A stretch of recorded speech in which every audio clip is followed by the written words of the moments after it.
नमस्कार। Class 12th accountancy अपनी class के अंदर हम रेशियो एनालिसिस पढ़ रहे थे। देखिएगा, आपने पिछली क्लास के अंदर हमने सॉल्वेंसी रेशियो के बारे में कुछ समझाया था आप लोगों को। हमने सॉल्वेंसी रेशियो के कुछ तीनों रेशियो समझा दिए थे, जहां डेब्ट इक्विटी रेशियो, सॉल्वेंसी मीन्स डेब्ट to total assets ratio and property ratio तीन बताए थे। हमारे पास सॉल्वेंसी रेशियो से रिलेटेड एक लास्ट रेशियो और बचता है, जिसको बोलते हैं इंटरेस्ट कवरेज रेशियो, ब्याज आवरण अनुपात या डेब्ट सर्विस रेशियो। देखिए, सॉल्वेंसी का चौथा पार्ट है हमारे पास में interest coverage ratio. Interest coverage ratio जिसका फॉर्मूला है आपके पास में net profit before interest and tax upon interest charge.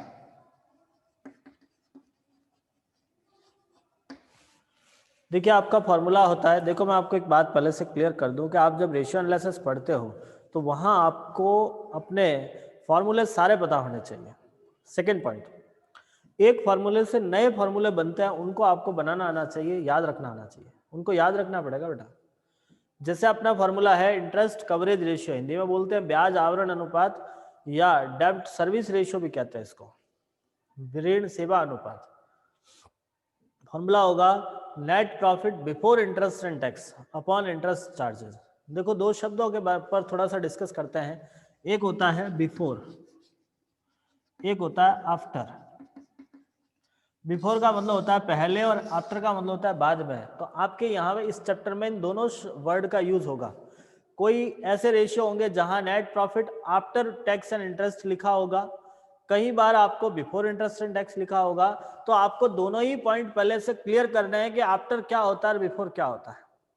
Before का मीन्स नेट प्रॉफिट में से आपके इंटरेस्ट देना बाकी है, टैक्स देना बाकी है। देखो, इंटरेस्ट का मीन्स जितने भी लॉन्ग टर्म लोन होते हैं आपके पास में, जैसे डिबेंचर है, मॉर्गेज लोन है या लॉन्ग टर्म बोरोविंग्स कोई सा भी दे रखा है जिस पर आपको इंटरेस्ट पे करना है। टैक्स आप सर्विस सरकार को पे करते हो। तो देखिए, अब यहाँ आपका कंफ्यूजन कहाँ होगा, यदि आपको सवाल में नेट प्रॉफिट बिफोर टैक्स दिया हुआ है तब तो कोई प्रॉब्लम ही नहीं है, लेकिन यदि सवाल में आफ्टर टैक्स दिया हुआ है, सवाल में आपको इंफॉर्मेशन के तौर पे आफ्टर टैक्स लिखा हुआ है, तब उस कंडीशन में आपको पहले बिफोर निकालना पड़ेगा। यहाँ पहले आपको बिफोर कैलकुलेट करना पड़ेगा। और कैसे कैलकुलेट करोगे, तो हम यहाँ पे एक छोटी सी कैलकुलेशन लिखते हैं, net profit after tax after interest and tax. तो उसमें आप सबसे पहले ऐड करोगे टैक्स। बिफोर से आफ्टर बनाने के लिए आपको क्या करना है, पहला आपको टैक्स ऐड करना है, उसके बाद फिर आप ऐड करोगे इंटरेस्ट, तो आपके पास बिफोर बन जाएगा। बिफोर से आफ्टर बनाने के लिए आपको लेस करना होता है और आफ्टर से बिफोर बनाने के लिए ऐड करना है, बाकी कुछ नहीं। इंटरेस्ट चार्ज जितना इंटरेस्ट आपको दे रखा वो लिखना है। हम उसके लिए एक न्यूमेरिकल ट्राई करते हैं ताकि आप इस प्रश्नों को या इस टॉपिक को इजीली समझ पाओ। मैं आपको न्यूमेरिकल क्वेश्चंस बताता हूं जिसको हम करेंगे।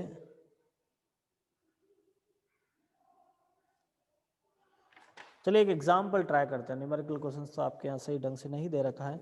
एग्जाम्पल नंबर 10, यदि आपके पास में बुक है तो आप बुक निकाल दीजिएगा और उसका 10वां एग्जाम्पल निकालिए। बुक का 10वां एग्जाम्पल देखते हैं 10वें एग्जाम्पल में क्या है। हमने आपको कल 9 तक एग्जाम्पल दिए थे, आई होप आपने वो किए होंगे। उनमें से यदि कोई डाउट है तो आप हमसे पर्सनली पूछ लीजिएगा, हम उनको वापस समझा देंगे कि उसमें क्या था। एग्जाम्पल नंबर 10 आप निकालिएगा। प्रश्न में लिखा है, Rohini limited has 5% debenture of 4 lakh, it's profit before interest and tax is ₹1,50,000, calculate the interest coverage ratio. देखिए, एग्जाम्पल नंबर 10 के अंदर आपको दो चीजें दे रखी है, 5% interest, 5% debenture, ₹4 lakh. And it's profit before interest and tax. आपको इस सवाल में profit before interest and tax ही दिया हुआ है, पहले से बिफोर ही है, तो आपको सॉल्व करना है इजीली। आप इस प्रश्न को मैं डायरेक्ट यहीं से समझा लेता हूँ। फॉर्मूला है आपका interest coverage ratio equals to profit before interest and tax, and our profit is before interest and tax equals to 1,50,000। 1,50,000 already दे रखा है, बिफोर ही है, आपको कोई करने की आवश्यकता ही नहीं है। बटे इंटरेस्ट चार्ज, अब इंटरेस्ट कितना होगा, तो 4 लाख का आपका डिबेंचर है, 5% डिबेंचर है, 4 लाख का 5% 20,000 निकाल दो, डिवाइड लगा देना, ये रेशियो टाइम्स में निकलता है। Any doubt? 10वां एग्जाम्पल समझ में आया? जल्दी करो रे बेटा, रिप्लाई जल्दी दीजिए। Very nice. नेक्स्ट आगे देखिए 11वां example. From the following informations, calculate the debt service ratio and write your comment on it. अभी आपको डेब्ट सर्विस रेशियो निकालना। डेब्ट सर्विस रेशियो कहो या फिर आपका इंटरेस्ट कवरेज रेशियो कहो, एक ही बात होती है, कोई चेंज नहीं है। आपके पास इंफॉर्मेशन में लिखा हुआ है आफ्टर प्रॉफिट एंड टैक्स 1,08,000, 1,08,000 रुपये आपके पास आफ्टर टैक्स दिया हुआ है। Rate of tax 40% and 8% debenture दे रखे हैं 2.5 लाख के। इस प्रश्न को हम हल करते हैं। एग्जाम्पल नंबर 11 देखिए, आपके पास नेट प्रॉफिट आफ्टर टैक्स दिया हुआ है। Net profit after tax 1,08,000, tax है आपके पास में 40% और 8% डिबेंचर है आपके पास 2.5 लाख के। तो सबसे पहले तो आपको बिफोर टैक्स निकालना है। बिफोर टैक्स निकालने के लिए आप काम क्या करोगे, net profit after interest and tax दोनों दे रखे हैं, ठीक है, तो लिखते हैं अपन इंटरेस्ट एंड टैक्स, ठीक है। Net profit after interest and tax plus two 1,08,000, add करोगे इसमें टैक्स। एक बात याद रखना, टैक्स हमेशा बिफोर टैक्स का निकलता है। टैक्स जब भी हम कैलकुलेट करते हैं तो नेट प्रॉफिट बिफोर टैक्स का टैक्स निकलता है, आफ्टर का नहीं। और ये हमारे पास आफ्टर दे रखा है, मतलब इसमें से ऑलरेडी हमने टैक्स घटाया हुआ है। हम यहाँ पे मानते हैं कि माना हमारा बिफोर टैक्स 100 रुपये है, तो आपका टैक्स होगा 40%, 40 रुपीज़, तो आफ्टर टैक्स होगा आपके पास में 60। तो ये जो वैल्यू है 1,08,000 डिवाइड बाय 60 इंटू 40। ये 60 क्यों किया, क्योंकि ये ऑलरेडी टैक्स घटा हुआ है। आप फिक्स याद रख लीजिएगा, जब टैक्स घटा हुआ होता है, आपका टैक्स लेस है, आफ्टर टैक्स दे रखा है, तो आपको जितना टैक्स है वो 100 में से घटा के यहाँ दिखाना है। समझ में आ रहा है मैं क्या कह रहा हूँ? आपको जितना टैक्स दिया हुआ है वो 100 में से घटा के यहाँ दिखाना है। तो हमने किया 1,08,000 डिवाइड बाय 60 इंटू 40, कितना होता है 1,08,000 डिवाइड बाय 60 इंटू 40। आपका टैक्स निकालोगे कितना टैक्स होता है ये, तो 1,08,000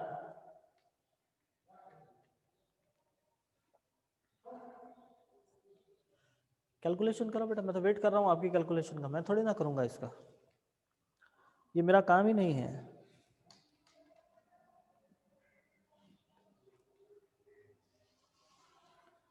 कैलकुलेशन कीजिएगा कितना कैलकुलेशन आ रहा है। देखिए 1 0 से 1 0 गया,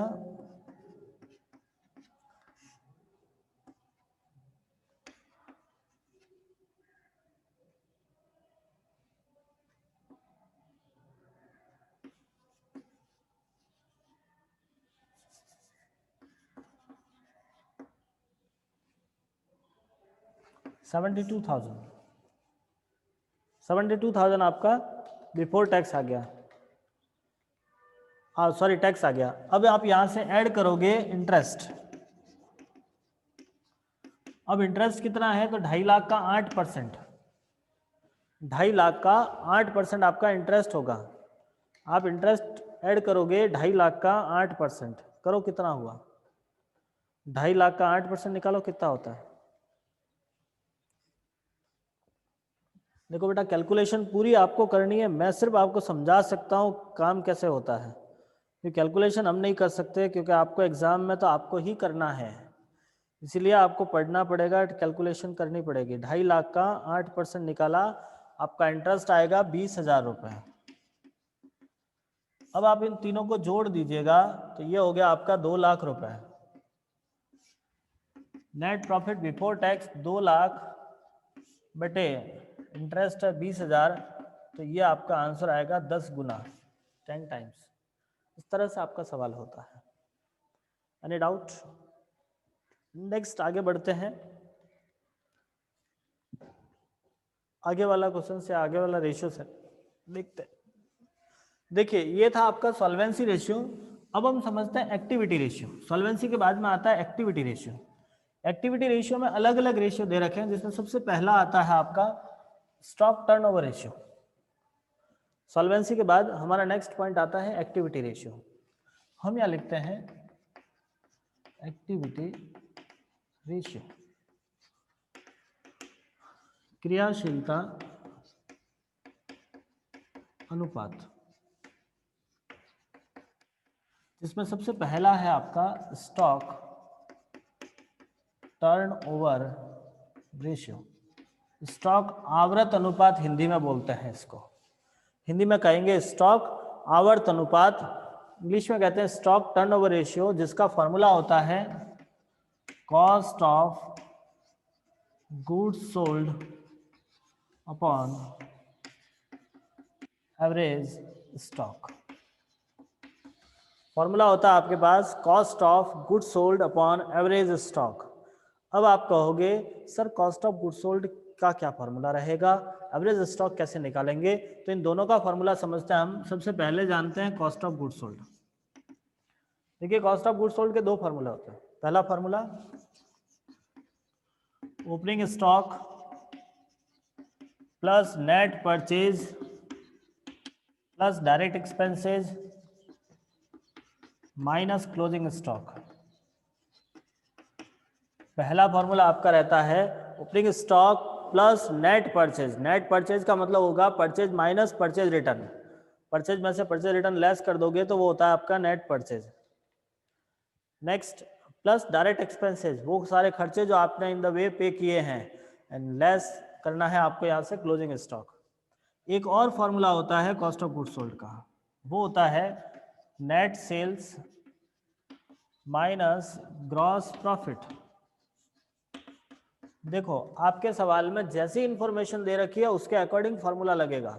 जरूरी नहीं कि हर सवाल में यही लगे या हर सवाल में वही लगे, वो जैसी इंफॉर्मेशन के अकॉर्डिंग आपको फॉर्मूला लगाना है। ठीक है, तो हमारे पास दो फॉर्मूले हैं। पहला फॉर्मूला होता है opening stock plus net purchase minus closing stock, और दूसरा फॉर्मूला होता है net sales minus gross profit. ऐसा क्या ऐसा आप एवरेज स्टॉक निकालोगे। एवरेज स्टॉक का फॉर्मूला होता है opening stock plus closing stock upon 2।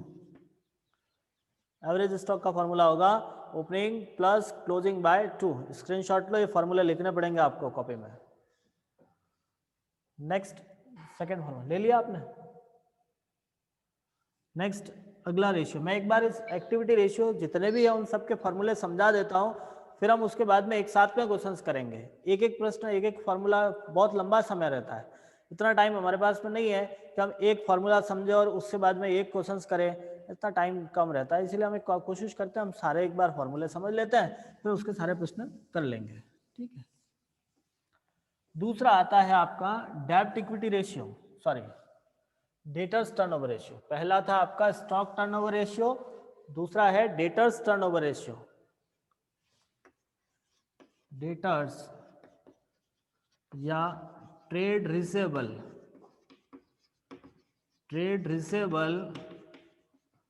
Turnover ratio.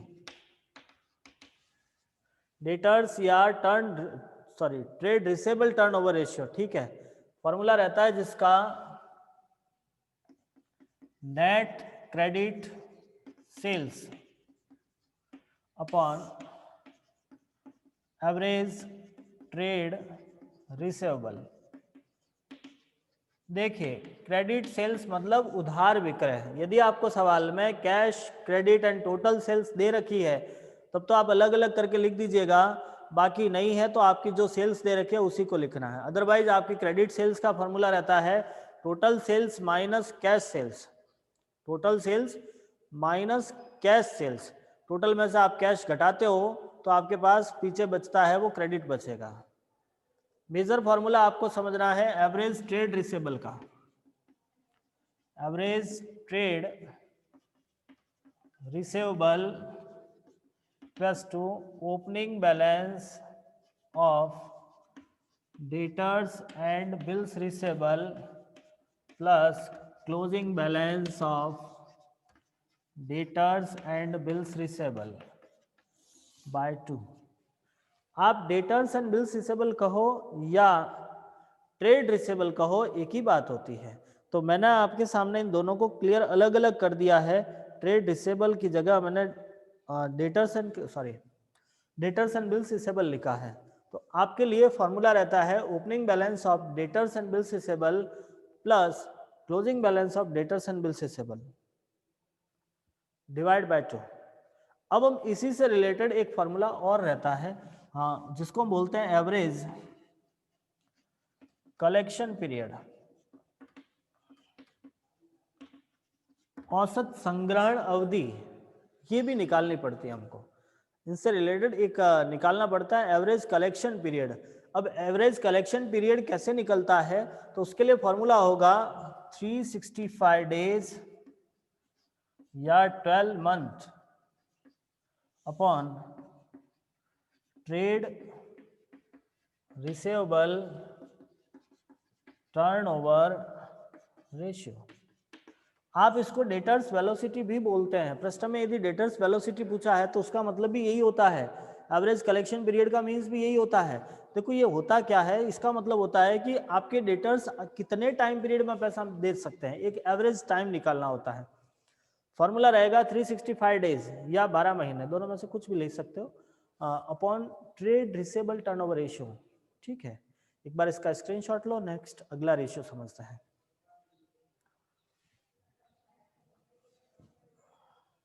ले लिया आप लोगों ने? चलिए अगला रेशियो देखते हैं। ट्रेड रिसेबल के बाद नेक्स्ट आता है ट्रेड पेबल। डेटर्स के बाद में आता है क्रेडिटर्स। सेम फॉर्मूला है, ज़्यादा कुछ चेंजेस नहीं है। डेटर्स की जगह सिर्फ आपको क्रेडिटर्स करना है, बाकी का सेम एज इट इज काम है, कुछ नया काम नहीं करना आपको।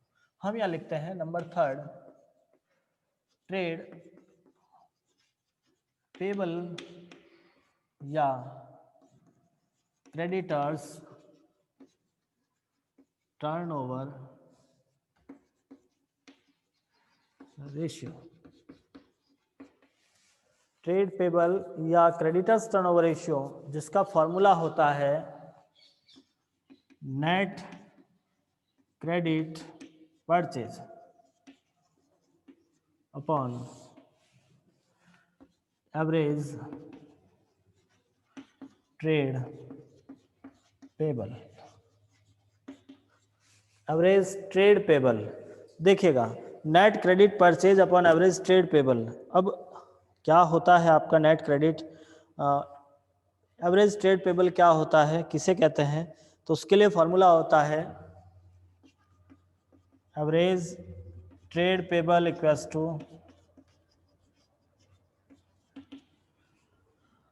Opening balance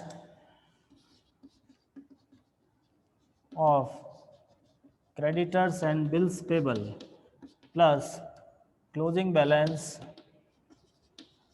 of creditors and bills payable divided by 2। आप क्रेडिटर्स एंड बिल्स पेबल कहो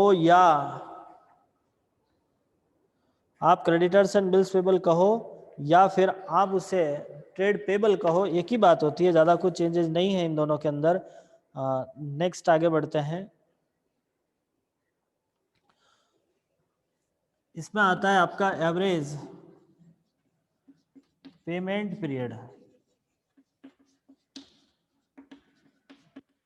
वही 365 डेज या 12 महीना 12 month upon trade payable turnover ratio, ये आपका फॉर्मूला रहता है। नेक्स्ट आएगा इसके बाद, एक बार इसका स्क्रीनशॉट लो। नेक्स्ट आगे बढ़ते हैं।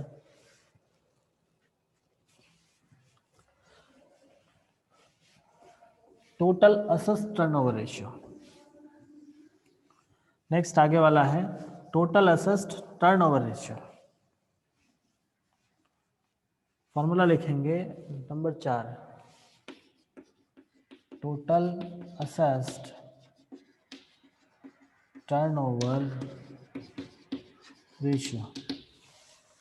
टोटल असेट्स टर्नओवर रेशियो का फॉर्मूला रहता है रेवेन्यू फ्रॉम ऑपरेशन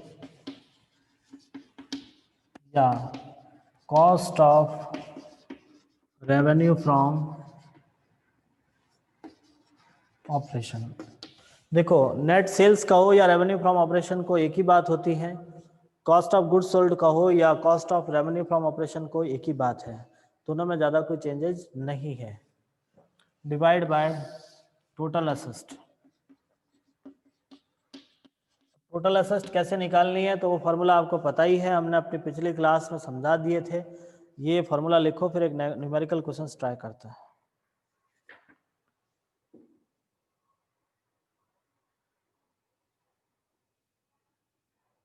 नेक्स्ट आपका क्वेश्चन नंबर 4।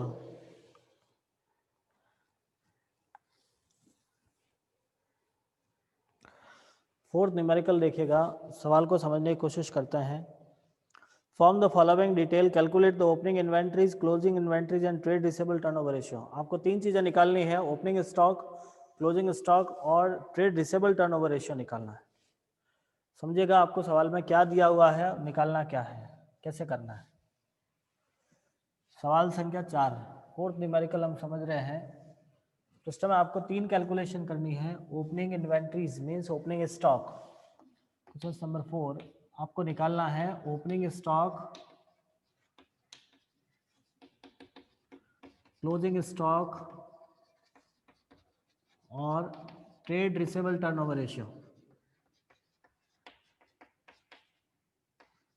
Over ratio. ये 3 चीजें आपको निकालनी है, ठीक है। देखिए, सबसे पहले आपको लिखा है cost of revenue from operation, मतलब cost of goods sold 4 lakh रुपए। Gross profit 20% on sales, gross profit दिया हुआ है सेल्स का 20%। Stock turnover ratio 5 times. Closing inventories is 32,000 in excess of opening inventories. अंतिम रहतिया प्रारंभिक रहतियों से 32,000 रुपये अधिक है, ठीक है। प्रारंभिक व्यापारिक व्यय, मतलब ये opening trade receivable is 50,000 and closing trade receivable are 1.5 times of opening trade receivable. चलिए, अब आपको यहाँ पे ओपनिंग स्टॉक, क्लोजिंग स्टॉक निकालना है। कोई दिक्कत नहीं, निकालते हैं। उसके लिए आपको काम क्या करना है, सबसे पहले आपको दिखा हुआ स्टॉक टर्नओवर रेशियो, फार्मूला लगाओ स्टॉक टर्नओवर रेशियो का। हम यहाँ पे फार्मूला लगाते हैं स्टॉक टर्नओवर रेशियो। फार्मूला होता है आपके पास cost of revenue from operation upon average stock, ठीक है। आपके पास स्टॉक टर्नओवर रेशियो दिया हुआ है 5 टाइम्स, मैं उसको 5/1 लिख सकता हूं, upon cost of revenue from operation 4 lakh. 4 lakh ही है ना आपके पास में। चलिए, एवरेज स्टॉक नहीं दिया हुआ है, एवरेज स्टॉक। अब हम इसका एवरेज स्टॉक निकालते हैं। Average stock equals to 4 lakh divide by 5, क्योंकि ये यहाँ आएगा, ये यहाँ आएगा, 4/5 होगा, ठीक है। तो आपके पास एवरेज स्टॉक आ गया 80,000। ये है आपके पास एवरेज स्टॉक। बट आपको तो ओपनिंग और क्लोजिंग निकालना है, एवरेज नहीं चाहिए आपको, तो ओपनिंग क्लोजिंग चाहिए। तो हम ये जानते हैं कि एवरेज का फॉर्मूला होता है average stock equals to opening stock plus closing stock by 2। ये तो हम जानते हैं ना, एवरेज का फॉर्मूला तो है हमारे पास में, ओपनिंग प्लस क्लोजिंग बटे 2। एवरेज स्टॉक हमारे पास में 80,000 है। आपको सवाल में लिखा हुआ है कि closing stock is 32,000 in excess of opening inventories. अंतिम रहतिया प्रारंभिक रहतियों से 32,000 रुपये ज़्यादा है, कि क्लोजिंग स्टॉक ओपनिंग स्टॉक से ज़्यादा दे रखी है। तो हम एक काम करते हैं, यहाँ मान लेते हैं let's opening stock is x. आपने ओपनिंग स्टॉक को एक्स मान लिया है, ठीक है। अब हम इसको सॉल्व करते हैं। Opening stock x plus 32,000। भाई क्लोजिंग स्टॉक ओपनिंग स्टॉक से ज्यादा है, 32,000 ज्यादा है, तो हमने ओपनिंग स्टॉक को एक्स मान लिया, और तो हमारे पास क्लोजिंग स्टॉक हो गया 32,000 प्लस एक्स, ठीक है। अब हम इसको सॉल्व करते हैं, इसको बाहर लेके आ जाओ। 1,60,000 बराबर 2x प्लस 32,000, तो 2x इक्वल्स टू 1,60,000 माइनस 32 करो कीजिएगा, पीछे कितना बचा? 1,60,000 में से 32,000 गया, पीछे कितना बचेगा आपके पास? बचा 1,28,000। 1,28,000 1,60,000 माइनस 32,000, आपके पास आया 1,28,000। तो x equals to 1,28,000 divide by 2, तो x इक्वल्स टू कितना अमाउंट आएगा? कितना हुआ? 74,000 डिवाइड बाय 2, 64 सॉरी। आपके पास x आ गया 64। x क्या वैल्यू क्या था? ओपनिंग स्टॉक बराबर 64,000। आंसर देख लीजिएगा, ओपनिंग स्टॉक आपके पास में आ रहा है 64,000, ठीक है। तो अब आपको निकालना है क्लोजिंग स्टॉक। हम यहाँ पे क्लोजिंग निकालते हैं। क्लोजिंग स्टॉक बराबर 64,000 प्लस 32,000, 32,000 ज्यादा है, तो ये हो गया 96,000 क्लोजिंग स्टॉक आ गया। Any doubt? अब आपको यहाँ पे ट्रेड रिसेबल निकालना है, ट्रेड रिसेबल टर्नओवर रेशियो। तो हम यहाँ पे लिखते हैं trade receivable turnover ratio equals to net sales या revenue from operation upon average trade receivable. एक काम करो, एक बार इसका स्क्रीनशॉट लो, मैं इसको साफ करूंगा, उसके बाद नए सिरे से करते हैं इसको, क्योंकि इतना स्पेस नहीं है मेरे पास में कि इसको वापस यहाँ इधर उधर लिख सको। एक बार आप इसका स्क्रीनशॉट लो, फिर नए सिरे से इसको करते हैं। फटाफट लेना इसका screenshot.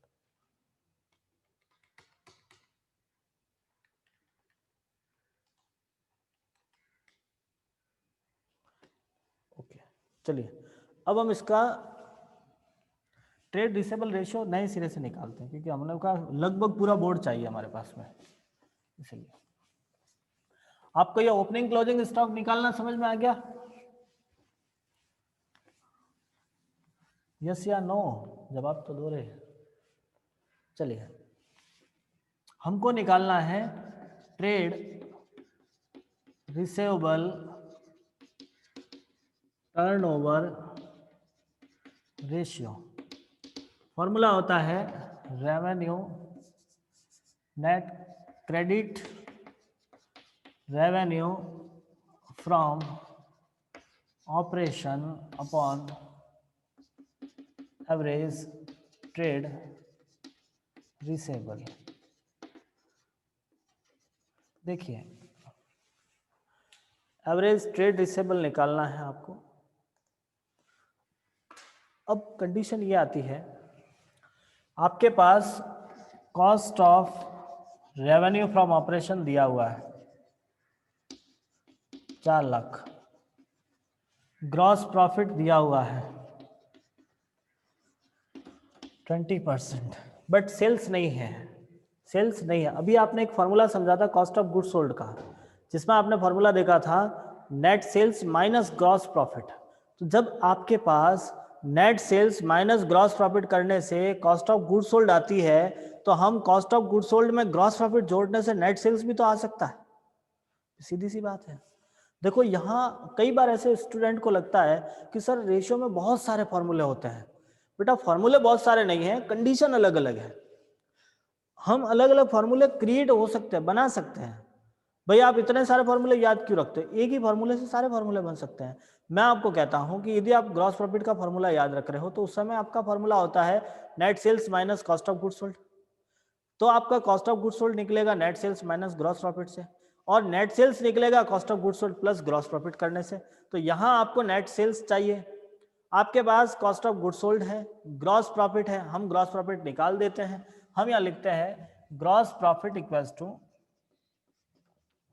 Generally gross profit sales का दिया हुआ है, आपको ग्रॉस प्रॉफिट सेल्स का दिया हुआ है और हमारे पास इस पृष्ठ में कॉस्ट है। तो मानते हैं कि यदि माना हमारे पास सेल्स 100 रुपए होती तो ग्रॉस प्रॉफिट कितना 20 रुपए। भाई माना सेल्स 100 रुपए तो प्रॉफिट 20 रुपए होता, तो कॉस्ट कितनी आती 80। ये तो हम नॉर्मल सी बात जानते हैं, profit minus cost, sorry sales minus profit equals to cost, ये तो हम पहले से जानते हैं। तो आपके पास जो 100 रुपीज सेल्स थी उस पर आपका प्रॉफिट था 20 रुपीज, तो कॉस्ट 80 रुपीज होगी, तो उस पर प्रॉफिट कितना होगा? हम ये कैलकुलेशन करते हैं 4 लाख इंटू 20/80, 1 लाख रुपए। तो आपका ग्रॉस प्रॉफिट आ गया 1 लाख, तो नेट सेल्स आएगी 5 लाख रुपए। तो नेट सेल्स आ गई 5 लाख बटे average trade receivable, average trade receivable, जिसमें आपके पास opening balance of trade receivable दिया हुआ है 50,000 और क्लोजिंग बैलेंस में आपको लिखा ओपनिंग का 1.5 गुना, ओपनिंग का 1.5 गुना निकालना है। तो ओपनिंग का 1.5 गुना कितना हुआ? निकालो भैया। ओपनिंग है आपके पास 50,000, 50,000 का 1.5 गुना 50,000 इंटू 1.5 करोगे तो आपके पास में आ गया 75,000। डिवाइड लगाना आपको 2 का, 1,25,000 में 2 का भाग लगाओ कितना होता है, प्लस 50,000 डिवाइड बाय 2,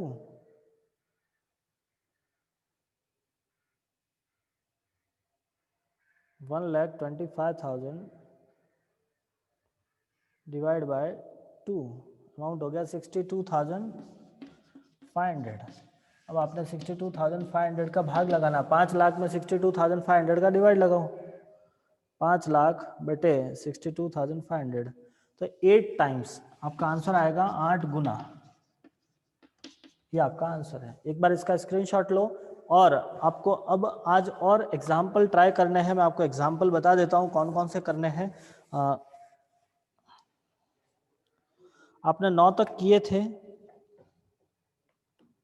आज आपको करने हैं टोटली 9 के बाद लास्ट एग्जाम्पल करना है 18, 9 से लगा के 18 तक एग्जाम्पल आपको नोटबुक में करना है। वो आपका होमवर्क है, ट्राई कीजिएगा। नहीं समझ में आया तो आप हमसे पूछ लीजिएगा। धन्यवाद।